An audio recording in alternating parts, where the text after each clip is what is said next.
Nykypäivän konesalilta vaaditaan luotettavuutta, mutta myös sen ympäristövaikutukset ovat tärkeät. Hiilijalanjälki kertoo hiilidioksidipäästöjen vaikutuksesta, ja mitä enemmän hiilidioksidia me tuotamme, sitä enemmän sitä on sitouduttava maapallolle. Siksi tasapainon säilyttäminen on tärkeää. Me Rittalilla olemme aina pyrkineet varmistamaan, että käyttämämme teknologia on hyvin suunniteltua ja mahdollisimman energiatehokasta. Kuuman ja kylmän käytävän järjestelmät ovat yleinen konesaleissa käytetty palvelinten jäähdytysmenetelmä. Konesalien jäähdytyslaitteilla eli crackeilla puhalletaan kylmää ilmaa lattian alle. Kytkentäkaappien eteen sijoitettujen ilmanvaihtolaattojen kautta pääsee kylmää ilmaa palvelinten ilmanottoon. Crack-järjestelmässä on kuitenkin yleensä oltava 30% ylimääräistä tehoa, jotta ilman riittävyys olisi taattu. Kokonaistehokkuudessa on huomioitava myös varajärjestelmien käyttäminen. Kuuman ja kylmän käytävän järjestelmässä tärkeintä on itse crack. Kun se toimii tehokkaasti, sähkönkulutusta voidaan laskea pitkällä tähtäimellä. Siksi on tärkeää ymmärtää, miten crack-järjestelmä toimii. Crack-järjestelmän tehokkuuden parantaminen voidaan jakaa 3 vaiheeseen. Ensimmäinen vaihe on ilmanvaihdon parantaminen. Useimmissa vanhoissa crack-järjestelmissä on puhaltimet, jotka työntävät ilmaa ylhäältä alaspäin. Niiden huono puoli on se, että ilmavirran on käännyttävä 90 astetta. Tällöin syntyy vastapainevoimaa, joka rajoittaa puhaltimen pyörimistä ja lisää sähkönkulutusta.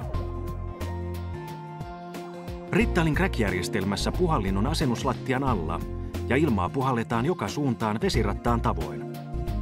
Tämä parantaa ilman virtausta vastapainevoimaa vähentämällä, mikä säästää energiaa. Toinen vaihe on jäähdyttimen toiminnan vähentäminen. Crack-järjestelmän käyttämä vesi jäähdytetään tehokkaasti kompressorin ja jäähdytinaineen avulla. Konesalin jäähdyttämisessä kompressori kuluttaa eniten sähköä.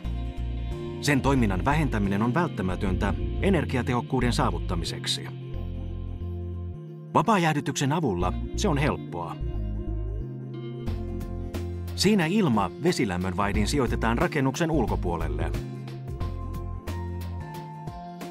Crack-järjestelmästä tuleva kuuma vesi kulkee lämmönvaihtimen läpi, ja jos ulkoilman lämpötila on matalampi kuin veden, lämpöä vapautuu ulos.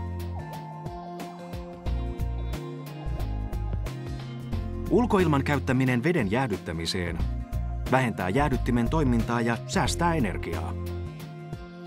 Kohteen sijainnista riippuen jopa 50% vedestä voidaan jäähdyttää pelkän vapaajäähdytyksen avulla, ja energiaa säästyy pitkällä tähtäimellä. Kolmas vaihe on lämpötilaeron kasvattaminen.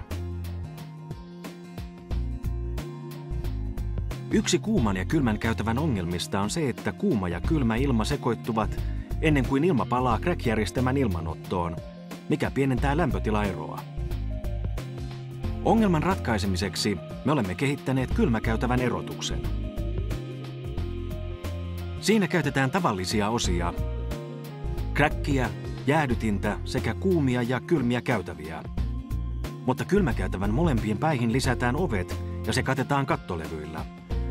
Tämä estää kuuman ja kylmän ilman sekoittumisen. Silloin crack-järjestelmän lämpötilaero on suurempi ja se on tehokkaampi ja edullisempi käytössä. Asennuksesta ja palvelimista riippuen ulostuloilman lämpötilaa voidaan nostaa ja siten vähentää jäähdyttimen toimintaa ja pidentää keskimääräistä vikaantumisväliä.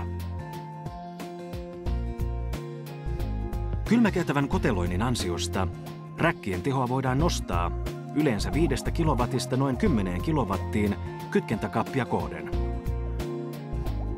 Rittal pystyykin tarjoamaan edullisen ja ympäristöystävällisemmän keskitiheän konesalin tämän yksinkertaisen ratkaisun ansiosta. Rittalin kylmäkäytävän erotus on muunneltava järjestelmä. Käytävien päissä olevat ovet sopivat 900, 1000 tai 1200 mm syviin kaappeihin. Kattolevyjen avulla käytävän leveyttä voi säädellä 1,2 metristä 1,8 metriin. Katon päälle voidaan asentaa 100 milliä korkea tila, esimerkiksi lisäominaisuuksia kuten valvontakameroita ja sammutusjärjestelmiä varten. Kylmäkäytävän erotusta kannattaa harkita myös kohteessa, jossa ei ole asennuslattiaa. Kun käytetään LCP Inline-nestejäädytysjärjestelmää, crack-järjestelmää ei tarvita ja jäähdytysteho on 30 kW moduulia kohden. LCP Inline-jäähdytin tarvitsee vettä jäähdyttämiseen. Se puhaltaa vesilämmön vaihtimen kautta kylmää ilmaa kylmäkäytävään, josta ilma siirtyy palvelimen ilmanottoon. Lisää jäähdytystehoa tai jopa redundanssia saadaan helposti asentamalla lisää LCP Inline-jäähdyttimiä käytävälle tarpeen mukaan. Rittal pystyy tarjoamaan jo olemassa olevaan tai täysin uuteen konesaliin jäähdytyksen, joka täyttää yrityksenne tarpeet myös tulevaisuudessa ja on lisäksi energiatehokas. Rittal on noudattanut vihreitä arvoja jo vuosia.